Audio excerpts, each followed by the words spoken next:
Vous avez rien vu, d'accord? Et j'ai un teint un peu moins pâle, non? Allez, ça c'est pour les haters. Vous ne m'attendiez plus? Me revoilà. J'ai le bol, j'ai le fouet, j'ai la petite cuillère. Ça, c'est l'outil magique. Vous pouvez ne rien avoir d'autre. Il vous faut ça, sachez-le. J'ai également la bouilloire. J'ai le lait. J'ai un petit peu de miel. Essayez d'en prendre un qui est pas trop fort en termes de goût. Celui-là est beaucoup trop fort. Et j'ai du matcha. Il y a trop de lumière. On ne voit rien, Justine. Ouais, je suis pas une vraie youtubeuse, pardon. C'est celui de chez Palais d'été qu'on m'a offert pour mon anniversaire. Ainsi que le bol, la petite cuillère et un nouveau fouet. Tant mieux parce que l'ancien était vraiment tout pourri. Le matcha de chez Palais d'été n'est pas excellent. Je vous le dis. Attention, ne vous méprenez pas. J'adore Palais d'été. Mais leur matcha n'est pas excellent.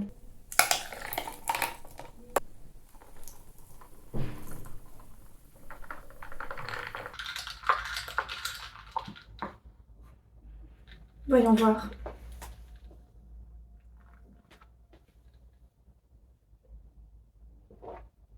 J'ai mis trop de miel. Bon, mes voisins vont me voir, mais c'est pas grave. Si vous vous demandiez où est-ce que j'étais ces 2 derniers mois, j'ai énormément de choses à vous raconter. Beaucoup trop de choses. Du coup, on va essayer de résumer un petit peu. Déjà, en mai, mon moral était pas topi, il était pas fou. Du coup, j'avais pas du tout la foi de me filmer, de me voir, même s'il y avait toujours du contenu sur Insta et TikTok. Et je vais être honnête avec vous, j'ai rencontré quelqu'un et j'ai rompu avec cette personne également. Dans cet espace-temps où vous ne m'avez pas vue comme ça, j'ai eu une relation et ça m'a demandé de l'énergie. Ça plus le fait que je suis totalement paumée. Ah, allez, soyons honnêtes pour une fois sur internet, je suis totalement paumée, je ne sais plus ce que je fais, ce que je veux faire, ce qui est bon pour moi. Mais j'en ai un peu parlé, toujours Insta, TikTok, vraiment allez me suivre. Je vous les mets là, allez me suivre, ce sera beaucoup plus simple pour suivre au jour le jour ce qui se passe. Donc cette relation, plus un moral qui était pas fou, plus qui est en fait la cause du moral qui était pas fou, le fait que financièrement, là ça commence à devenir un peu ardos. Je sais qu'il y a plusieurs mois, je vous ai dit ah je vais me lancer dans le latte art et tout, j'ai trop envie de bosser dans un café. En vrai, l'idée ne me déplaît pas, encore aujourd'hui, c'est juste que j'avais vraiment besoin d'un temps entre le moment où j'étais libraire et aujourd'hui, finalement, pour me plonger dans un projet, sauf que là aujourd'hui j'arrive plus à être à 100% dedans parce que je suis désespérée de voir que ça ne prend pas. Ça ne prend pas comme j'aimerais que ça prenne et je me pose beaucoup de questions en fait sur l'intérêt des réseaux sociaux, d'être sur les réseaux sociaux sans avoir une vie à côté, dont un travail, je veux dire un autre travail qui rémunère, un travail peut-être plus lambda. Cette réflexion, elle me vient d'une TikTokeuse, j'ai pas son nom, je suis désolée. Si je le retrouve, je le mets en description. Mais j'ai vu un TikTok d'une fille qui parlait du problème des influenceuses et influenceurs d'aujourd'hui qui n'avaient plus du tout la même vie que nous. Et du coup, on n'arrivait plus à s'identifier à ces personnes-là. Et je pense que vous pouvez vous identifier à moi dans le sens où on a la même vie, on galère. Voilà. En fait, cette fille, elle a dit une phrase qui m'a pas mal marquée, enfin une idée, qui était que on s'est beaucoup identifié aux influenceurs, les influenceurs ont beaucoup pris parce que c'est ce qui nous manquait des célébrités, type des acteurs, des chanteurs, des chanteuses, des actrices, etc. Parce que eux ont une vie tout à fait exceptionnelle dans le sens où ce n'est pas banal d'avoir une vie comme ça. Et du coup, on s'est rabattu sur les influenceurs et les influenceuses parce que c'était des personnes à qui on pouvait s'identifier. Et qu'aujourd'hui, la majorité des influenceurs et influenceuses qu'on regarde sur les réseaux sociaux, que ce soit YouTube, Insta, TikTok aussi, parfois, c'est des personnes qui n'ont plus la même vie que nous. Et c'est ok, enfin, tant mieux pour eux, je suis pas du tout en train de cracher sur ces personnes, tant mieux pour eux. Mais c'est vrai que Quand aujourd'hui on dit qu'on recherche des créateurs de contenu qui nous ressemblent, qui sont plus naturels, en fait c'est des personnes qui nous ressemblent, donc qui ont un 35 heures, qui font des choses à côté et tout ça. Et donc je me questionne pas mal sur moi parce que j'ai pas envie d'être sur les réseaux sociaux juste comme un travail. En fait, j'ai voulu utiliser ces plateformes-là et utiliser Internet finalement pour créer. Vous voyez? Et du coup, ça dissonne avec toutes mes problématiques qui étaient j'ai pas de thunes quoi. Voilà. Ça paraît très simple, je le dis avec un grand sourire, croyez-moi, ces 2 derniers mois, c'était pas le cas. Et en vérité, j'ai vraiment beaucoup de mal à me plonger dans des journées où je taffe. En fait, à me poser devant mon ordinateur, à trouver des idées, etc. J'ai l'impression que je n'arrive pas à atteindre ce que j'imagine. Et là, je suis à un stade où je me rends compte que j'ai du mal à imaginer parce que du coup, je passe aussi beaucoup de temps sur les réseaux sociaux et j'ai comme oublié, mais en fait, ça fait plusieurs années que c'est le cas, hein, mais j'ai comme oublié ce que c'était que d'imaginer des scénarios qui ne sont pas tirés d'une traîne, tirés de quelque chose que quelqu'un d'autre a déjà un peu réfléchi, etc. Ça veut pas dire que je copie les gens, mais comment dire? Quand j'étais plus jeune, j'avais la capacité d'écrire des petites histoires avec des personnages que j'avais tout à fait inventés. Ça pouvait évidemment, ça s'inspire toujours du quotidien, etc. Mais aujourd'hui, j'ai l'impression que je ne peux plus que reprendre ce qui est réel. Vous voyez ce que je veux dire? Et ça impacte beaucoup aussi ma capacité à écrire. Parce que si vous ne le saviez pas, j'écris des poèmes. Voilà. Je suis poète. Non, est-ce que je peux dire ça? Oula, non. Je peux pas dire ça, j'assume pas du tout. Mais voilà. Et dernièrement, là, début juin, la poésie, puisqu'à la base, je m'appelle quand même Vivre en poésie, n'est-ce pas? La poésie a refait un peu surface. Ma volonté d'écrire a refait un peu surface. Et je me cherche encore pas mal là-dessus. Je... Oh, je vous ai pas raconté du coup. Mais j'ai fait ma première scène ouverte. À lire mes petits poèmes comme ça, devant des gens avec un micro et des jambes qui tremblaient comme ça. Et des poètes incroyables. Je sais pas s'ils passent par là. Mais s'ils passent par là, coucou. C'était trop chouette. J'étais hyper stressée quand j'ai entendu qu'il y avait vos noms et tout. J'étais ah, moi, ma petite personne, je vais lire mes poèmes devant ces personnes que j'admire. Waouh, incroyable. Et ça s'est très bien passé. J'ai même eu des bons retours, des excellents retours. Vraiment, je suis choquée. Et ça m'a vraiment... ça a été un événement marquant. Et c'est bizarre parce que j'ai l'impression que j'en parle pas tant que ça. Même autour de moi, mes amis et tout, je leur en ai même pas parlé pour qu'ils viennent, hein. Sachez-le. Voilà. Et ça n'a même pas été filmé. J'aurais trop aimé que mon passage soit filmé pour me souvenir toute ma vie de ma première scène. Quoique, je pars dans tous les sens, mais écoutez, c'est comme ça, et pas autrement. Quand je vous raconte une anecdote, oh, je la raconterai sur TikTok sinon. Elle me suit sur TikTok. Je vous raconterai cette anecdote.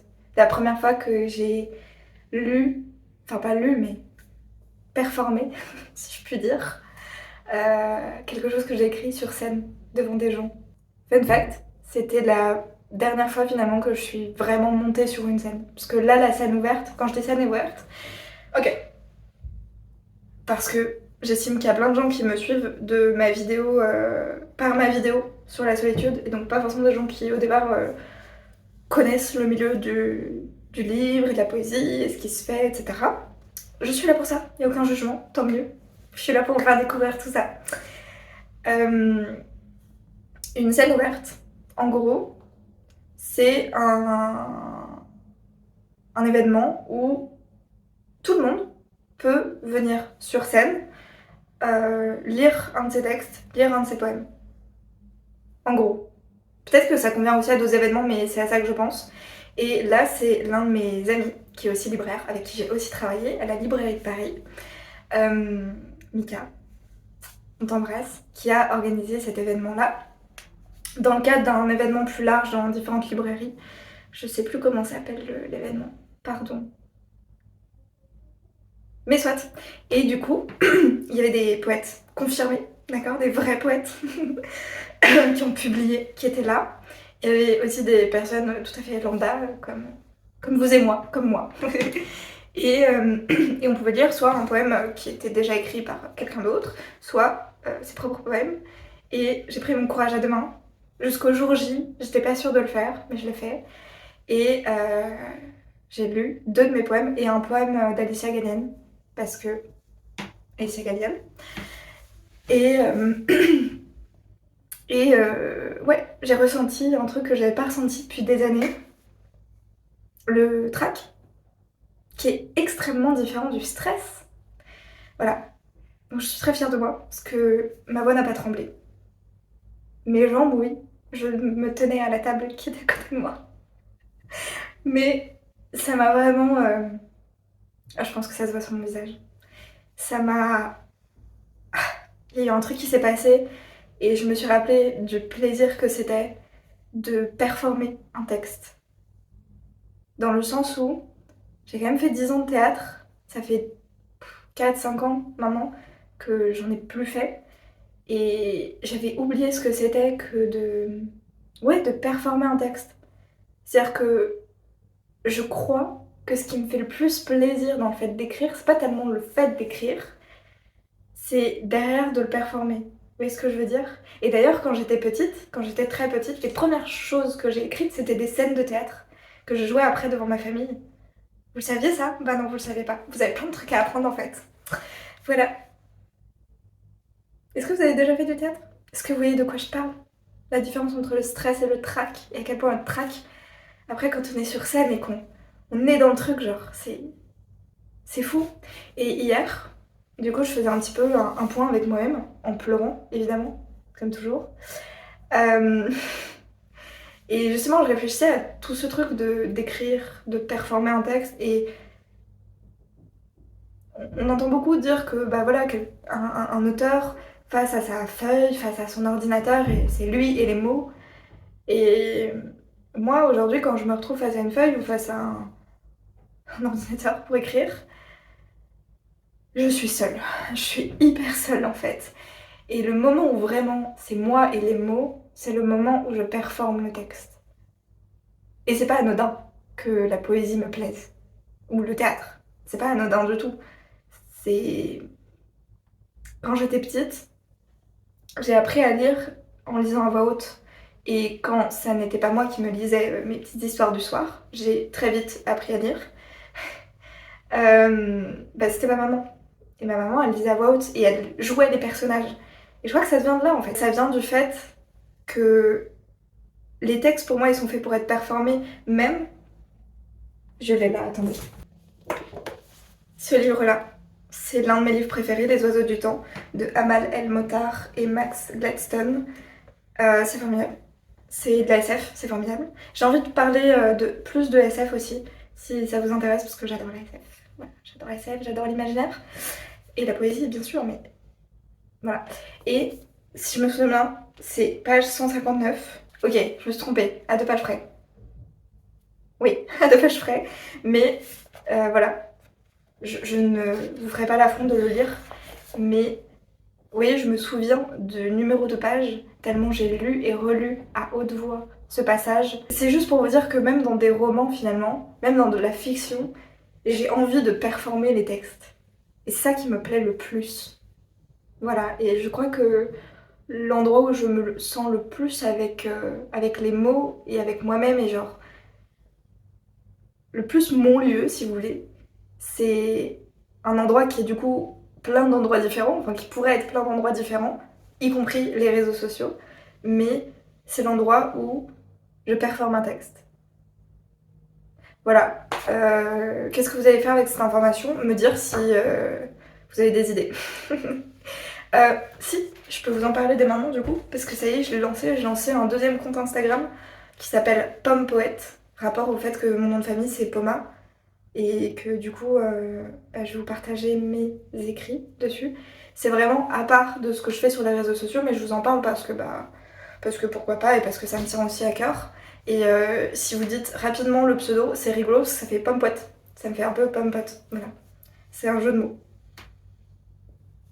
Ça vous plaît? Moi oui, beaucoup. Ça m'a fait rire. Ça a fait rire un de mes amis aussi. Donc, j'ai tout gagné. Allez me suivre aussi, là-bas du coup. C'est ça un peu les news. Une relation, une rupture, pas mal d'hypocrisie aussi autour de moi en termes amical. Donc il y a des personnes qui sont un peu sorties de ma vie. Où est-ce qu'on en est sur la solitude, Justine? Je sais pas trop. Je pense que je me sens beaucoup moins seule qu'avant, mais il y a encore des choses à travailler et que je travaille.